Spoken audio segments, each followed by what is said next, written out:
Thank you sir, बहुत thank you अच्छा लगा। जी। ठीक है, तो आज मैं आपको एक क्वेश्चन नहीं लूंगा। मैं आज एक दो टॉपिक छोटे से हैं बिल्कुल, जिन पे मैं डिस्कस करना चाहता हूँ। एक, अभी ध्यान करते करते दिमाग में विचार आया, एक मैं डिस्कस करूंगा डाइवोर्स के ऊपर, बहुत ही अजीब से टॉपिक है। दूसरा मैं डिस्कस करूंगा एंगर के ऊपर, गुस्से के ऊपर। तो पहली बार डाइवोर्स, छोटा सा एक चीज है। वेस्टर्न सिविलाइजेशन और हमारी भारतीय सिविलाइजेशन दोनों अलग अलग एक्सट्रीम पे हैं। आपको एक्सट्रीम पे नहीं रहना है, have a balance.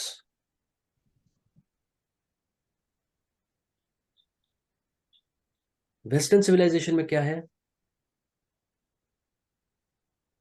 Husband wife है, कुछ ईगो क्लैश हुआ या कुछ डिसीजन में अलग अलग ओपिनियन है किसी चीज के बारे में, दोनों में से कोई भी, because both are self dependent in the western civilisation, they can earn, they are not dependent on either one of the two for their living। तो दिमाग में ही रहता है, मैं अपने आप सेल्फ सेल्फ सस्टेन कर सकता हूँ, मैं क्यों मानूं इसकी बात, या मुझे जो करना है मैं वो क्यों ना करूं। चलो डाइवोर्स। मतलब हाँ, एंड्योरेंस, एक साथ समस्या को पार करें, एक कोई बीच का रास्ता निकालें, वो वहां पे नहीं है। हल्की सी कुछ प्रॉब्लम हुई, divorce. India is on the extreme, other extreme. मर जाएंगे पर अलग नहीं होना, क्यों? समाज क्या कहेगा? ये समाज बहुत बड़ी प्रॉब्लम है, समाज क्या कहेगा। नहीं, अब तो बस शादी हो गई, अब तो बस जो माँ बाप ने ढूंढ के दिया था बस उससे शादी हो गई, लकी ड्रॉ की तरह है। सही निकला तो सही, गलत निकला तो गलत, पर रहना तो वही है चाहे मैं मर जाऊं। मेल्स फीमेल्स बोथ के लिए, सबके लिए। एक लेवल तक वो अच्छी चीज है, पर इतना नहीं कि आप अपने आप को, अपना दम घोट के मरते दम तक अपनी ये लाइफ आप खराब कर लो। Strike a balance between the two. कहीं सेंटर में, मैं सेंटर में भी नहीं बोलूंगा, 60-70% ऑन द इंडियन साइड रहो, पर वो 100% वैसा नहीं होना जैसा अभी इंडिया में होता है। बहुत सारे मुझे मैसेजेस आते हैं कि सर, मेल्स के भी फीमेल्स के भी, केवल फीमेल्स के नहीं, कि सर मैं इस रास्ते में आगे बढ़ना चाहता हूं, पर मेरा जो ऑपोजिट, माई बेटर हाफ,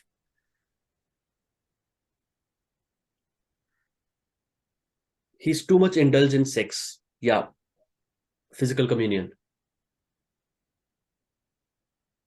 मैं एक बार रोक सकती हूँ, दो बार रोक सकती हूँ, पर हर बार नहीं, तो मैं क्या करूं? मेल्स में भी एक दो तीन चार जिन्हें मैं जानता हूं ये कुछ प्रॉब्लम आ रही है। सबसे पहली बात, आप अपनी लाइफ में उसे ही अट्रैक्ट करेंगे जो आपका प्रारब्ध है। जो प्रारब्ध आप एक्सपीरियंस करने आए हैं वो ही आपकी लाइफ में आएंगे आपको एक्सपीरियंस देने के लिए। सबसे पहली बात। तो अगर आपकी लाइफ में कोई ऐसा है तो आप किसी को ब्लेम नहीं कर सकते, फर्स्ट। दूसरा, हस्बैंड वाइफ के बीच में, मैं ये नहीं कह रहा वेस्टर्न सिविलाइजेशन की तरह बिल्कुल ही ये कुछ ऐसा कुछ हुआ, आपको स्पिरिचुअल लाइन में आगे बढ़ना है, आपका पार्टनर स्पिरिचुअल नहीं है, उनको नहीं मानना, वो अपनी फिजिकल उसमें सेटिस्फाई करना चाहते हैं, तो चलो अलग हो जाओ, नहीं। इंडियन सभ्यता के हिसाब से सब कुछ, सारे ऑप्शन आप ट्राई करो, सिंसियरली ट्राई करो, कच्चे पक्के मन से नहीं, सिंसियरली। जैसे जापान में वाइफ को ओक ओक बोलते हैं, ओक्सा।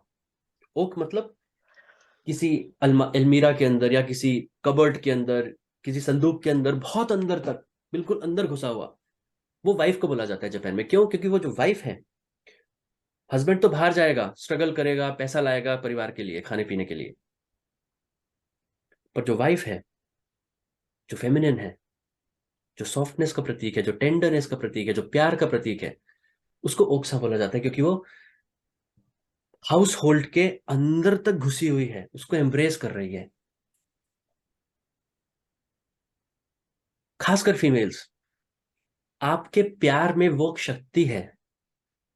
वैसे कहते हैं कि अगर कोई मिट्टी का बर्तन अगर वो पक गया तो अब उसको आप चेंज करने की कोशिश करोगे उसकी शेप, तो वो टूट जाएगा। पर फीमेल्स के प्यार में वो शक्ति है कि वो किसी भी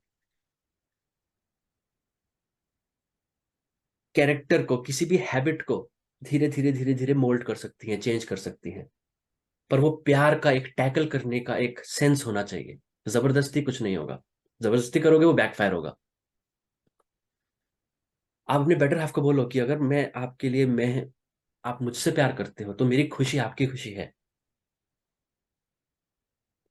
तो जिस चीज में अगर मैं ही खुश नहीं हो रही तो आप वो क्यों कर रहे हो? मैं आपकी फिजिकली आपको सेटिस्फाई करने के लिए खिलौना थोड़ा ही हूं। बट अब आप फिजिकल एक मैरिज के कम्युनियन में हैं। अब आपकी ये भी रिस्पॉन्सिबिलिटी है कि आप एब्रप्टली उस रास्ते में नहीं चले जाएं कि चलो आज से मैं ब्रह्मचारी, बस अखंड ब्रह्मचारी, आज से अखंड तो नहीं, आज से मैं ब्रह्मचारी, जीरो फिजिकल कम्युनियन, मुझे नहीं फर्क पड़ता ऑपोजिट मेरा बेटर हाफ क्या सोचता है या उस पर क्या असर पड़ता है। नहीं, आपकी स्पिरिचुअल जर्नी थोड़ी आगे हो सकती है अपने बेटर हाफ से। उस फ्रीक्वेंसी को धीरे धीरे कम करो, बातचीत करो, डिस्कशन करो, धीरे धीरे धीरे धीरे धीरे धीरे कम करके वहां पे लेके जाओ। अब आपने सब कुछ ट्राई कर लिया, सब कुछ, वट एवर यू कुड, आपने ट्राई कर लिया। पर अब आपको लग रहा है नहीं, कि वो इतना फ्रीक्वेंसी मिसमैच है कि हो ही नहीं पा रहा। तो अब आपको डिसाइड करना है इस लाइफ में स्पिरिचुअली अपना प्रोग्रेस करनी है या उसको सेक्रीफाइस करके उस माहौल में रहना है जो आपके लिए कंड्यूसिव नहीं है। कि जब आप मरो आपको लगे कि हाँ, स्पिरिचुअली कुछ किया नहीं मैंने अपने उत्थान के लिए। वहां तक अगर स्टेज तक बात आती है, जो कि सबकी नहीं आएगी, आप प्यार से, बातचीत से धीरे धीरे धीरे धीरे मोल्ड हो जाएगा सब कुछ, एक दिन में कुछ नहीं होता। पर अगर सब कुछ करके भी nothing is working, now you have to take a hard decision. Divorce करना है या नहीं करना। सोशल समाज क्या सोचता है? कुछ नहीं। भारतीय समाज में तलाक का मतलब टैबू एक बना रखा है, सोशल टैबू। नहीं, it's not a social taboo.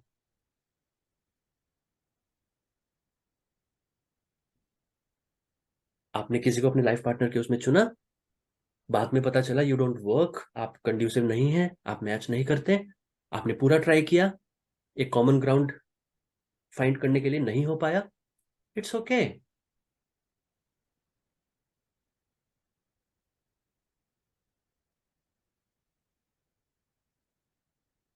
तो एक प्री डिफाइंड अपने दिमाग में कुछ स्टीरियोटाइप्स नहीं बनाना कि ये चीज सही है, ये चीज गलत है।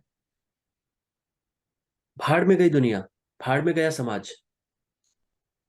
आपके लिए क्या जरूरी है?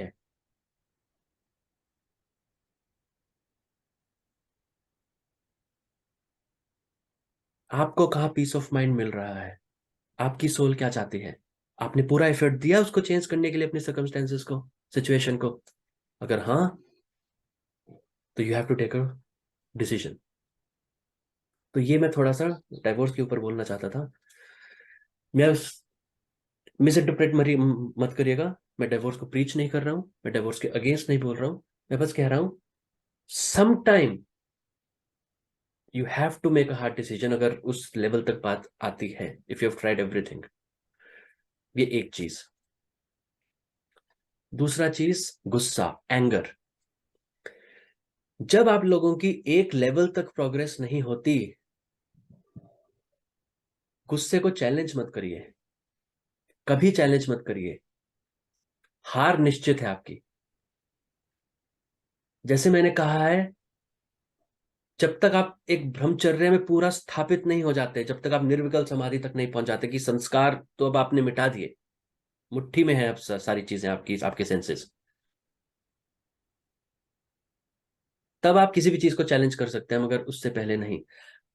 आप सोच रहे हैं कि अब आप ब्रह्मचारी बन गए, 2 3 4 5 महीने आपने कुछ नहीं किया, आपने कंट्रोल कर लिया, माइंड में कुछ ऐसे विचार नहीं है, नहीं नहीं नहीं, वो संस्कार अभी भी छुपे हुए हैं, बस उनको मौका चाहिए। जैसे ही आपने कुछ ऐसी इरोटिक कोई ऐसी चीज देखी जो आपको नहीं देखनी चाहिए स्पिरिचुअली, जो वर्जित है,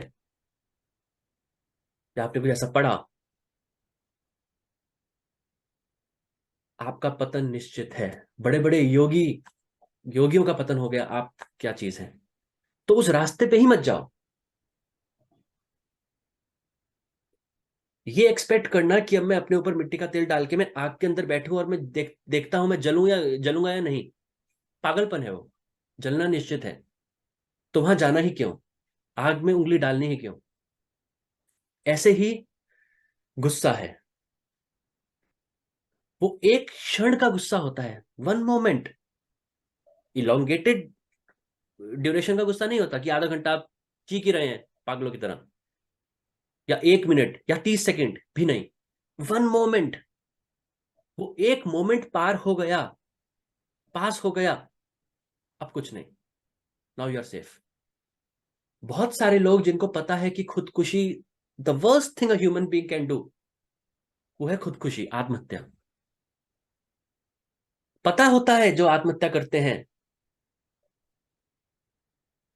मगर वो उस एक मोमेंट पे वो प्रारब्ध इतना स्ट्रांग उनके ऊपर ओवर पावर कर देता है उनको, कि वो खुद नहीं जानते वो क्या करते हैं और वो खुदकुशी कर लेते हैं। अगर वो एक मोमेंट पास हो जाए ना, उस एक मोमेंट में किसी का फोन आ जाए फॉर एग्जाम्पल, या बेल बज जाए उनके डोर पे, अब वो आत्महत्या आत्महत्या नहीं कर पाएंगे, कर ही नहीं सकते अब वो।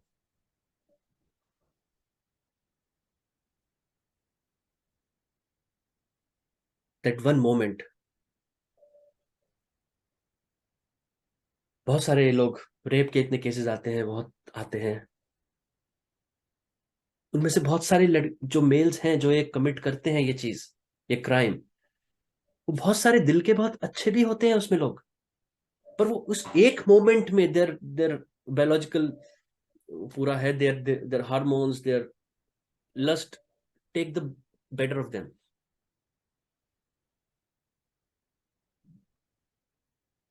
बाद में अरे ये क्या कर दिया मैंने। ऐसे ही गुस्से में उसको चैलेंज नहीं करना जब तक आपकी एक लेवल की अवस्था नहीं है स्पिरिचुअली। अगर आपकी उस लेवल तक की एक अवस्था आएगी, आपको पहले ही पता चल जाएगा, अच्छा आप, क्योंकि आप अपने आप को अंदर से हमेशा मॉनिटर करते रहेंगे, आपको गुस्सा आ ही नहीं सकता, because now you are controlling your senses.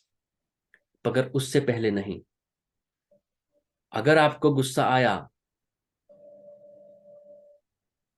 तो वो एक मोमेंट आएगा बीच में, जब आपके अंदर से वॉल्केनो इरप्ट होगा, ज्वालामुखी फूटेगा। आप ये नहीं देखोगे सामने कौन है, आपका बॉस है, आपके बड़े हैं, कौन है, बस जो मुंह से निकला आप वो बोल दोगे, बाद में बोलोगे हाय ये मैंने क्या कर दिया। तो क्या करना है, उससे पहले क्या करना है फिर गुस्से से बचने के लिए। कुछ लोग कहते हैं इंटरनेट पे, आप ठंडा पानी पी लो, या आप अपने अंदर 10 तक गिनती गिननी शुरू शुरू कर दो, दैट्स ऑल बीएस। वो 10 तक गिनती गिनोगे, वो एक मोमेंट आएगा, उस एक मोमेंट पे आप रुकोगे क्या, नहीं रोक पाओगे अपने आप को। The simple and the easiest way उस चीज से बचने की, जैसे ही ये कुछ होता है, मान लो आपका वाइफ से क्वेरल हुआ या आपका हस्बैंड से क्वेरल हुआ, अब आपको पहले आपको पता चल जाएगा, कुछ सेकंड पहले आपको पता चल जाएगा कि अब वो अंदर से वॉल्केनो फूटने वाला है मेरे, I am not able to control myself now. Immediately उल्टे पैर भागो, वो जिस फिजिकल सीन में आप हो उस सीन से अपने आप को अलग कर दो, एकदम दूसरे कमरे में चले जाओ, बात को बीच में छोड़ के, एकदम दूसरे कमरे में, या एकदम दरवाजे के बाहर, या ऑफिस में वर्क प्लेस में बैठे हो, आपको लगेगा अब आप बॉस को वो चीज सुनाने वाले हो कि अब वो याद रखेगा, एकदम उठ के कहीं चले जाओ, वॉशरूम या कहीं भी। वो एक मोमेंट आपको उस सीन में नहीं रहना है। फोन पे किसी से बात हो रही है, बहुत अंदर से गुस्सा आ रहा है कि अब मैं इसको गालियां देने वाला हूं, एकदम फोन काट दो। वो एक मोमेंट क्रॉस हुआ, अब आपको गुस्सा नहीं आएगा।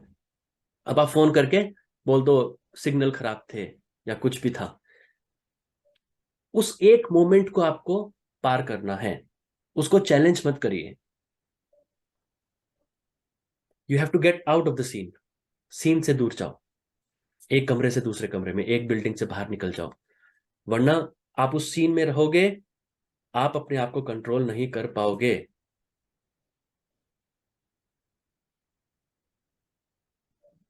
क्योंकि कंट्रोल, मैंने हमेशा बोला है, फिजिकल लेवल पे नहीं होता। आपका मन आपकी बुद्धि को ऑर्डर देता है कि चलो इसको थप्पड़ मारो। आपकी बुद्धि आपके फिजिकल बॉडी को ऑर्डर देती है इसको थप्पड़ मारो। अब आप फिजिकल लेवल पे अपने हाथ को रोकने की कोशिश करोगे, वो नहीं होगा। क्योंकि आपकी फिजिकल बॉडी में कुछ सोचने की क्षमता नहीं है, कुछ ब्रेन नहीं है, कुछ माइंड नहीं है। वो तो बस एक इंस्ट्रूमेंट है, एक स्लेव है आपकी बुद्धि का, और बुद्धि स्लेव है आपके मन का। तो आप सेकंड लेवल पे आके अपने हाथ फिजिकली अपने आप को रोकने की कोशिश करोगे, हो ही नहीं सकता। Scientifically not possible. उससे एक लेवल पहले बुद्धि के लेवल पे अपने आप को रोकोगे, वो भी नहीं हो सकता। क्योंकि उसको वो मानना ही पड़ेगा जो मन बोलेगा। आपको मन के लेवल पे रोकना है। और मन पे विजय तब तक हो नहीं होगा, मन पे कंट्रोल तब तक नहीं होगा, जब तक, मैंने बोला, आप एक लेवल तक स्पिरिचुअल उसमें बढ़ नहीं जाते। तो कुछ ये सारी चीजें हैं, इनको कभी चैलेंज नहीं करना।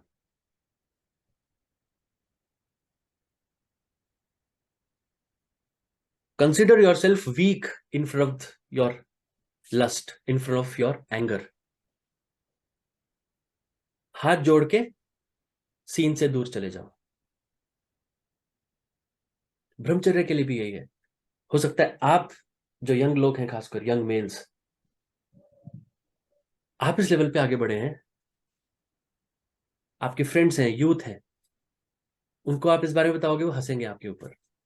या आप उनके साथ रहते हैं तो वो सारी बातें करेंगे जो अब आपको, आपके लिए कंड्यूसिव नहीं है। Get out of the scene.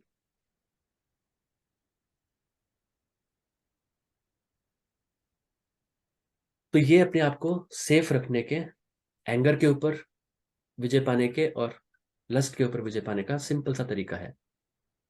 Physically अपने आप को उस जगह से हटा दो।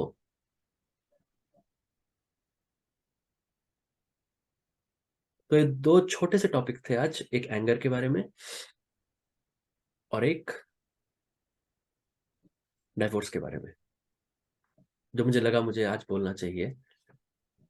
क्यों लगा वो मुझे नहीं पता, but these are two very important things. हमेशा ये याद रखो, डाइवोर्स के बारे में मैं बोल रहा हूँ।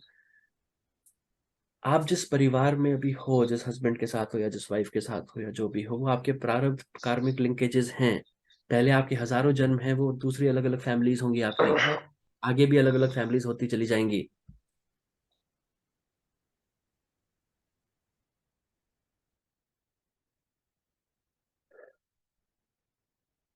पर आपकी सोल आपकी अपनी है। आपकी यात्रा आपकी अपनी है। आप जब परा प्रकृति से आए थे, आप एक आत्मा, एक अलग इंडिविजुअल के आइडेंटिटी के रूप में आए थे। आप किसी के साथ पेयरिंग में नहीं आए थे। आपको जाना भी अलग है। मरने के बाद कोई आपके साथ नहीं जाएगा, ना मरने से पहले कोई आपके साथ आया था।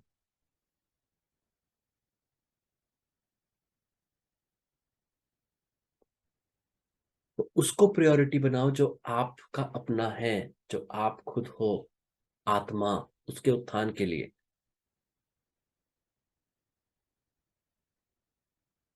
फिजिकली आप जिस फैमिली में हैं, जो है, उनके साथ बहुत अच्छा रहना, सब कुछ कंड्यूसिव हो, वो तो बहुत अच्छी बात है, it's the idol thing.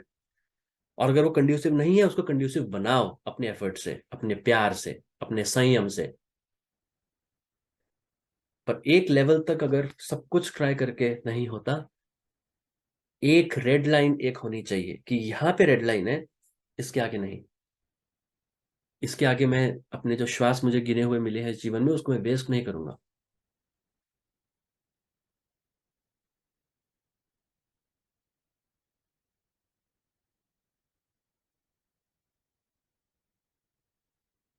And try to make this thing crystal clear in front of your partner also.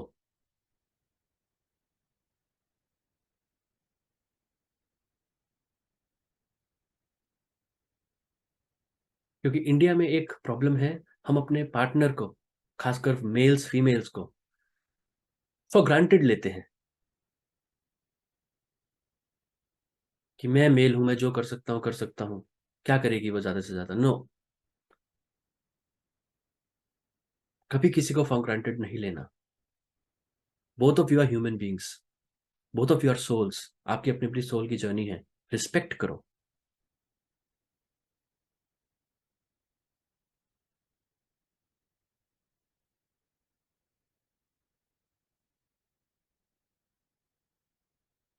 क्योंकि जब आप लास्ट मोमेंट पे होगे, अपनी डेथ बेड पे जब आप होगे, तो वो जो फ्लैश की तरह एक पूरा, एक इस पूरी लाइफ का एक पूरा मूवी रील की तरह चलती है, एक फ्लैश। सारी मेमोरीज रिकलेक्ट होती हैं 1 मिनट में। वो सब देखने के बाद आपको रिपेंटेंस, पश्चाताप नहीं होना चाहिए कि मैंने अपनी लाइफ का वो उपयोग नहीं किया जो मैं कर सकता था। आपको ये फीलिंग आनी चाहिए बल्कि अंदर से, कि I made the most of my life that I possibly could. उसमें कोई कॉम्प्रोमाइज नहीं।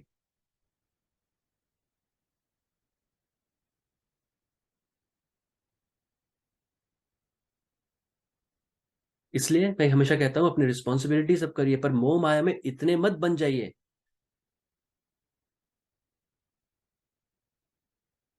कि आंखों के सामने पर्दा बन जाए आपकी, कि बस अब तो अपने बच्चों के लिए, अपने बच्चों के अलावा कुछ और दिख ही नहीं रहा है, अपने बड़ों के अलावा कुछ और दिख नहीं रहा है, अपने पार्टनर के अलावा कुछ और दिख ही नहीं रहा है।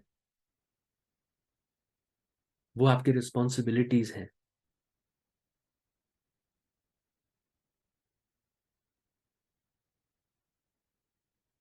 आपका अपना नहीं है वो कुछ, वो एटर्नली आपके पास नहीं रहेगा।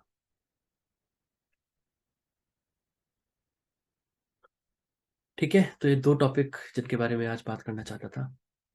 होप जिस जिसके लिए ये यूजफुल रहा रहा होगा। ठीक है, बाकी मैं इस वीक और नेक्स्ट वीक मैं 3 या 4 वीडियोस, आई एम सॉरी, 3 या 4 वीडियोस में ट्राई करूंगा डालने के लिए, तो यू कैन वॉच। छोटे छोटे वीडियोस होंगे, बट इंपॉर्टेंट वीडियोस। ठीक है। रजत सर।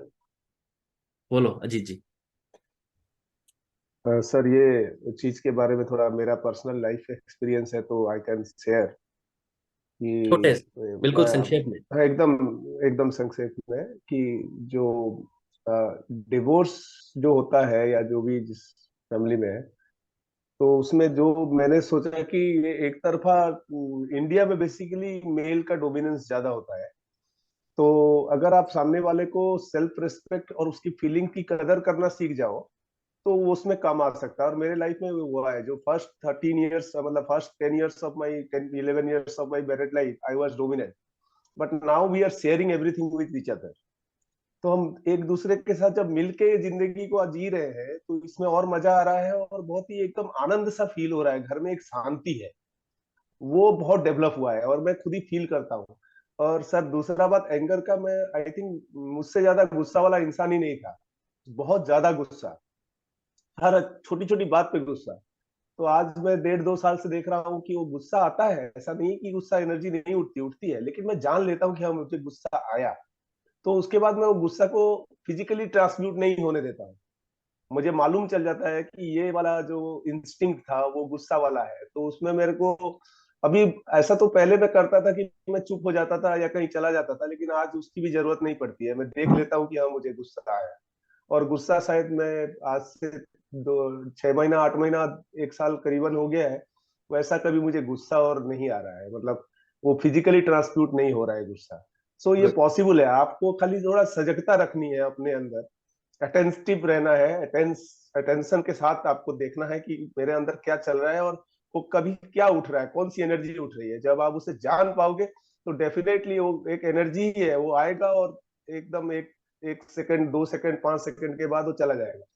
तो या उसी वक्त आपको थोड़ा अटेंटिव होने से आप उसे समझ जाओगे। और सबके लिए बोलना चाहता हूँ कि परिवार जो है आपका रिस्पॉन्सिबिलिटी है। परिवार वो सबसे ज्यादा इंपॉर्टेंट है, परिवार आपका, क्योंकि कोई भी बाहर वाला इंसान आपके साथ कोई सुख दुख में खड़ा नहीं होता है, लेकिन परिवार हमेशा हर परिस्थिति में खड़ा होता है। तो रिस्पॉन्सिबिलिटी निभाते हुए उनके फीलिंग्स को, उनके जो सेल्फ रिस्पेक्ट को हैम्पर ना करें, और उनके साथ, वो भी इंसान है, आप भी इंसान है, तो एक दूसरे से प्यार से मिलके रहे, तो घर में हमेशा शांति बनी रहेगी। Thank that's you. All sir. Thank you Ajit ji. इन्होंने फर्स्ट पॉइंट बहुत अच्छा बोला, क्यों? सेल्फ रिस्पेक्ट, जो मैंने बोला था, फॉर ग्रांटेड नहीं लेना। एक पशु भी होता है ना, एक घर में आपका पेट होगा, वो पेट भी हमेशा, अगर आप उससे धुतकार के बात करोगे ना रोज, वो आपकी भाषा नहीं समझता, मगर वो एनर्जी समझता है, वो भी आपके पास आना बंद कर देगा।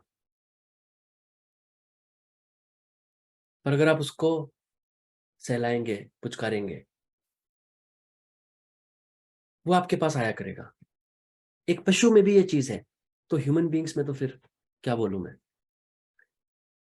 तो छोटी छोटी बातें हैं, आपको छोटी छोटी बात में आप एक दूसरे को प्रेज करना, या जोक शेयर करना, या कुछ तो ऐसे एक रिलेशनशिप को नर्चर करना है, फॉर ग्रांटेड नहीं लेना कि अब तो शादी हो गई, अब तो मैं जो भी करूंगा करूंगा।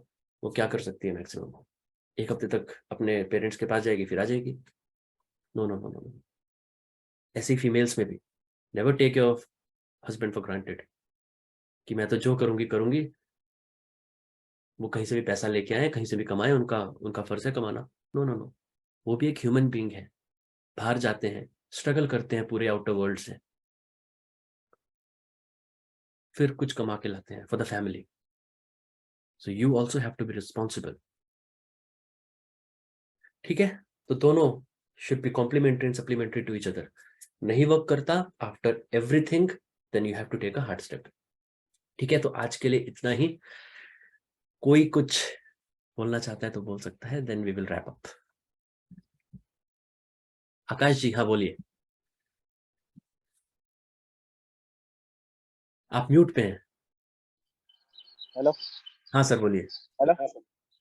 हाँ सर, मेरा एक सवाल था सर। मैं पिछले 1 साल से मेडिटेट कर रहा हूँ थर्ड आई पे।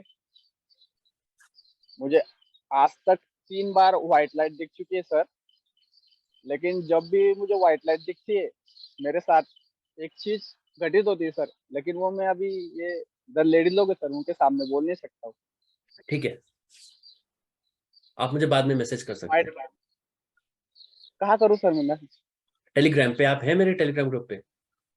हूँ सर, लेकिन वहाँ पे कर आप ही करते हैं सर, दूसरे नहीं लिख सकते वहाँ पे। आप मुझे टेलीग्राम पे पर्सनल मैसेज कर सकते हैं।